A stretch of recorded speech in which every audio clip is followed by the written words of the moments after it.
So we're getting very close now to the most exciting bits of Greenfoot, where we can really add some interesting things to our games and we can interact with it, etc, etc. Last week we looked at good programming principles, and one of the ones that we didn't touch on was something that programmers refer to as dry, or don't repeat yourself. Now what we're going to do today, it's not true dry, but it does follow the same ethos, that we don't want to be repeating ourselves, writing the same code. If nothing else, it gets quite boring, and most programmers, they like the interesting stuff, they like the new and exciting things, they like solving problems and creating quirky and exciting things on a computer. They don't want to be spending day in, day out, all their time doing the same thing again and again. So what we're going to do now is we're going to create an enemy. This will be something that is going to move around the screen randomly, trying to eat our goodies. Now if you think about that, that should sound very familiar. It's going to move around randomly, well, we've already done that, and it's going to eat something, well, we've already done that. So this is how we're going to do it. We're going to create a new subclass of the player actor class here, and to do that we start by right clicking on player and choosing new subclass. Now we need to pick a name for our class, and remembering that this is the bad guy, the enemy, I'm going to go with Fireball. Now what I did earlier was I prepared an image, you can see it up here on my desktop, and I'm going to import that into my game. Because in this instance I don't want to use any of the ones that are provided within Greenfoot.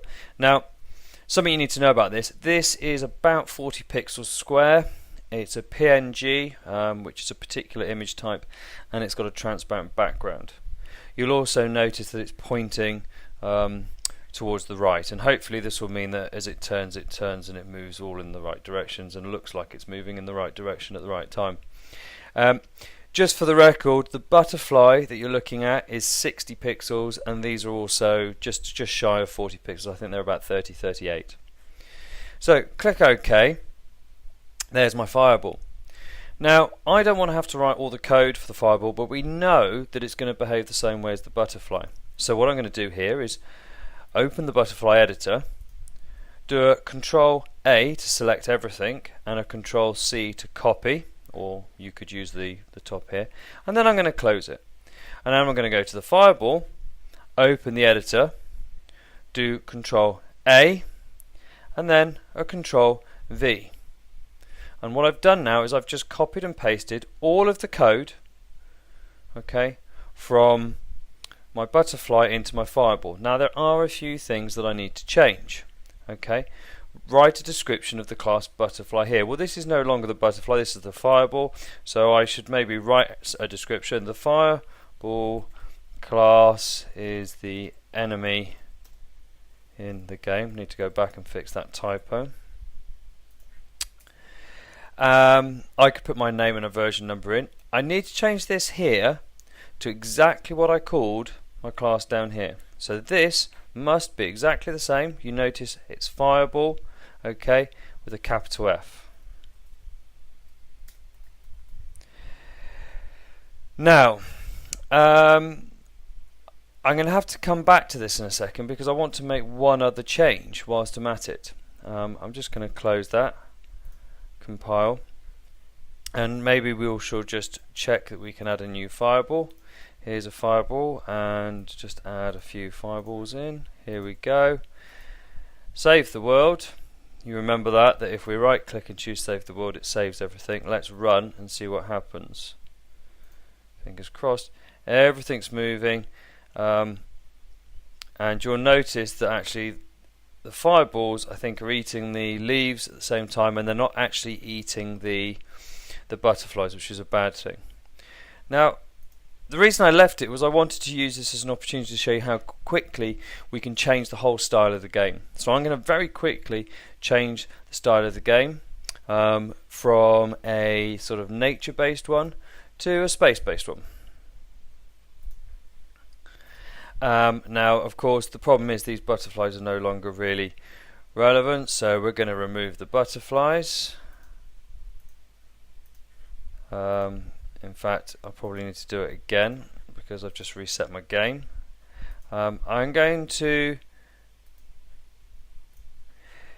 change the power-ups, and I'll change it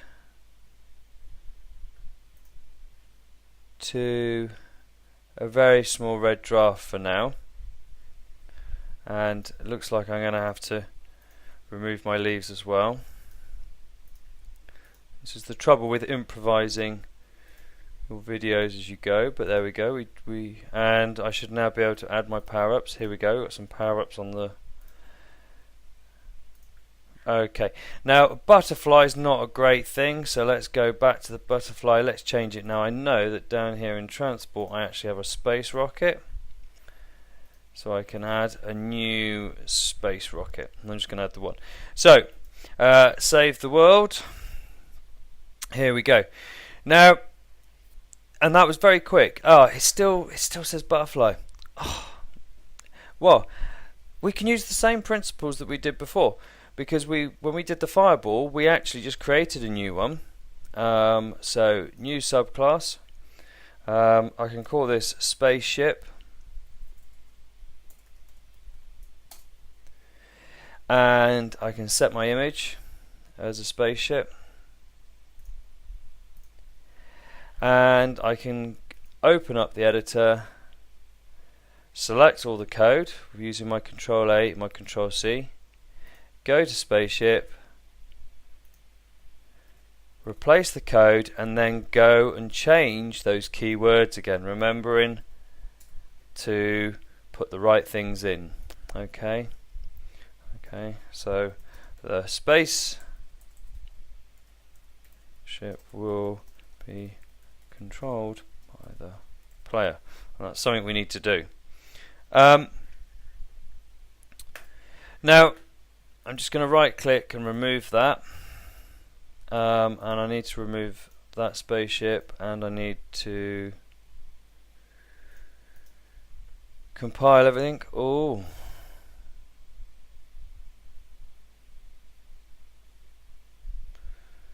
this is lots and lots of stuff going on. I'm just going to delete all this. I know why it's doing it, and I'll show you actually the sort of.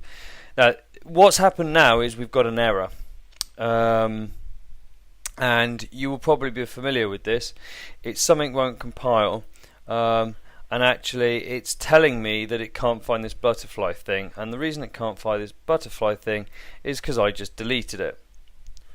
So what I'm going to do is, it's in the source code. I can show you where this source code is. It's in the game world, and you can see that when we prepare a game, this is the entries. This is the stuff that puts all the objects onto the world for us, onto the stage. So if I get rid of all that code and just leave the two curly brackets for the prepare method, and I compile, we should find it works, but we've got no objects, so we're going to have to start adding those in again. So let's put a couple of fireballs in.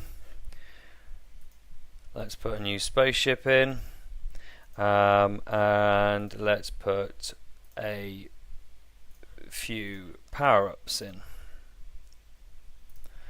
Okay, now there's just one more thing that we need to do.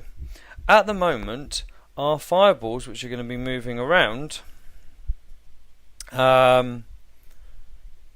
if we go down to the eating function, are looking for the power-ups class. But what we actually want it to do is we actually want it to look for the spaceship class, because the fireballs aren't trying to eat our power-ups, they're trying to eat the spaceship. So I'm going to change this now to spaceship, and I'm going to change this one to spaceship, and I probably should change the sound, and I think if I'm right, and I'll just quickly check, AU is a different sound, so let's give that a blast.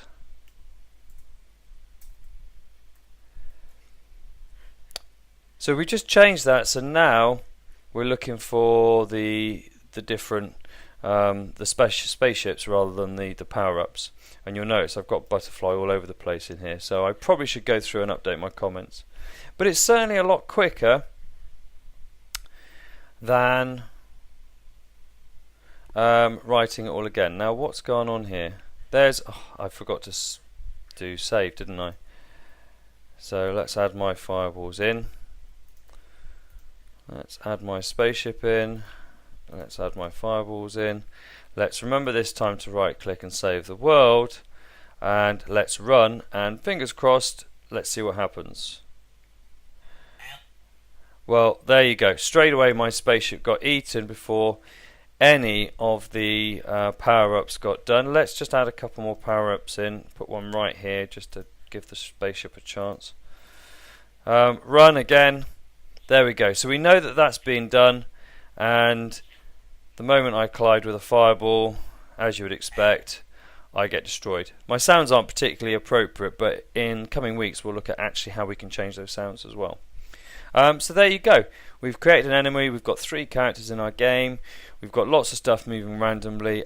Next lesson we're going to look at how we can avoid these fireballs and keep out of their way using keyboard shortcuts.